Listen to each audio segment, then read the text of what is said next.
देश में हो रहे विधानसभा चुनाव के बीच तेलंगाना में आज चुनाव हो रहा है, जहां अन्य सभी विधानसभा के चुनाव समाप्त हो चुके हैं।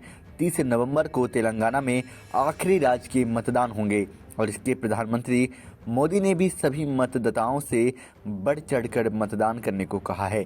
ऐसे में तेलंगाना चुनाव का परिणाम 2024 में होने वाले लोकसभा चुनाव के सत्ता की महत्वपूर्ण लड़ाई में दो राष्ट्रीय दलों कांग्रेस और भाजपा के भाग्य का निर्धारण करेंगे। तेलंगाना के चुनाव परिणाम ये संकेत देंगे कि क्या ये राष्ट्रीय दल किसी राज्य में एक मजबूत क्षेत्रीय राजनीतिक दल को चुनौती देने की स्थिति में है या नहीं।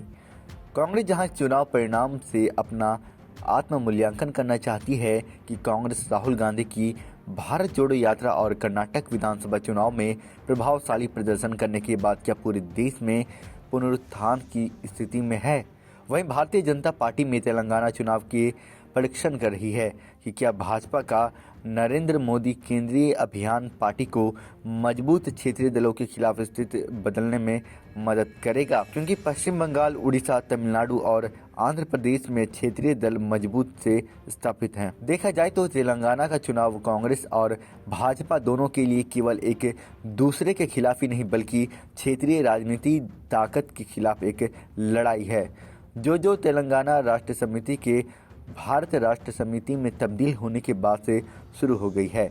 हालांकि केसीआर की गुलाबी पार्टी बीआरएस के लिए ये अग्नि परीक्षा भी है, क्योंकि बीआरएस तेलंगाना में सत्ता बरकरार रखकर हैट्रिक हासिल करने के लिए दोनों राष्ट्रीय प्रतिद्वंदियों की ताकत का मुकाबला कर रही है। जिस दो विरोधी पार्टियों की लड़ाई में क्षेत्रीय दलों की कोई जगह नहीं। तेलंगाना के चुनाव प्रचार में जिस तरह से दोनों राष्ट्रीय पार्टियों के दिग्गज जुटे हैं, उससे साफ है कि भाजपा और कांग्रेस दोनों तेलंगाना में एक गंभीर लड़ाई लड़ रहे हैं। देश की सबसे पुरानी राष्ट्रीय पार्टी कांग्रेस और भाजपा की भगवा ब्रिगेड के सभी शीर्ष नेता देश भर से तेलंगाना पहुंचे। राहुल गांधी, प्रियंका वाड्रा, मल्लिकार्जुन खड़गे, अन्य आईडीसीसी पदाधिकारियों और पूर्व केंद्रीय मंत्रियों के साथ साथ कर्नाटक के मुख्यमंत्री, उप मुख्यमंत्री और अन्य मंत्रियों ने राज्य में कई दिनों तक प्रचार प्रसार किया। वहीं भाजपा के प्रचार के लिए प्रधानमंत्री नरेंद्र मोदी, अमित शाह, भाजपा राष्ट्रीय अध्यक्ष जेपी नड्डा समेत भाजपा शासित राज्यों के मुख्यमंत्री और केंद्रीय मंत्रियों ने तेलंगाना में भाजपा के लिए रोड शो, सार्वजनिक बैठकें और रैलियां की।